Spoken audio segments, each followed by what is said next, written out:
Naghahanda na po ang Senado sakaling maglabas ng arrest warrant ang International Criminal Court kina Senador Bongo at Bato de la Rosa. Para sa detalye, may express report si Mean Los Baños. Mean, ano na nga bang napag-usapan na gagawin ng mga senador dyan?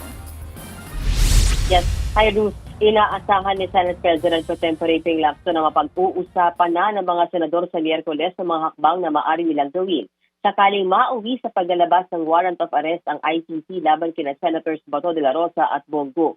Yan ay matapos nga silang pangalanan ng International Criminal Court na co-perpetrators sa Duterte drug war. Sabi ni Senator Lacson, mainam na may consensus na silang mabuo kaugnay sa mga posibleng mangyari sa ICC case. Kabilang daw sa dapat na pag-usapan na yung immunity sa aresto ng mga senador habang may sesyon ang Kongreso, sang-ayon yan sa nakasaad sa saligang batas. May limitasyon daw kasi ito at maa-apply lang para sa mga kaso na ang parusa ay 6 na taon pababa na pagkakakulong. Pero base raw sa mga konsultasyon ni Lacson sa mga legal experts sakaling maglabas ng warrant ang ICC o anumang foreign courts, dapat talaga itong idaan sa ating local court. At ang local courts na ito ang magpoproseso at magdedesisyon kung maglalabas sila ng warrant. Paliwanag naman ni Lacson, hindi niya basta pinoprotektahan ang kanyang mga kasamahang senador. Ang pinoprotektahan daw niya ay ang legal na proseso na kailangang sundin sa loob ng ating bansa. At baga matutulungan nila ang mga kasamahang senador, dapat anya within legal means.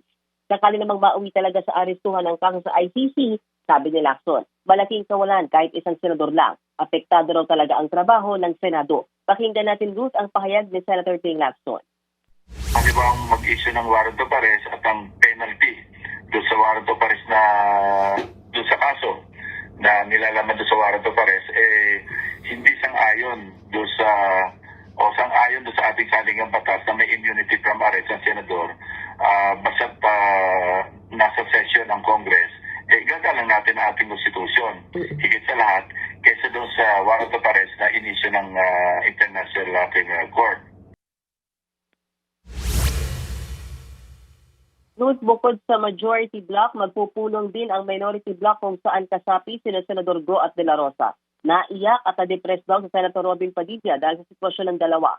Sakali raw kasing mauwi sa haristuhan ito, maiiwan daw siyang mag-isa.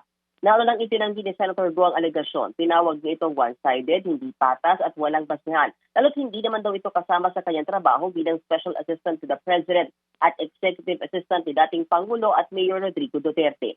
Sa kanya raw pagkatrabaho kasama ang dating Pangulo, wala raw itong inutos na kahit anong illegal sa kanya at hindi rin daw siya susunod sa anumang illegal na utos sinuman.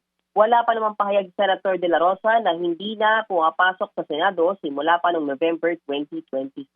Ruth? Yan po ang express report ni Mean Los Baños. Mga kapatid, Ruth Cabalpo, para sa mabilis na pasada ng mga balitang dapat niyong malaman, mag-follow at mag-subscribe sa social media pages ng News 5.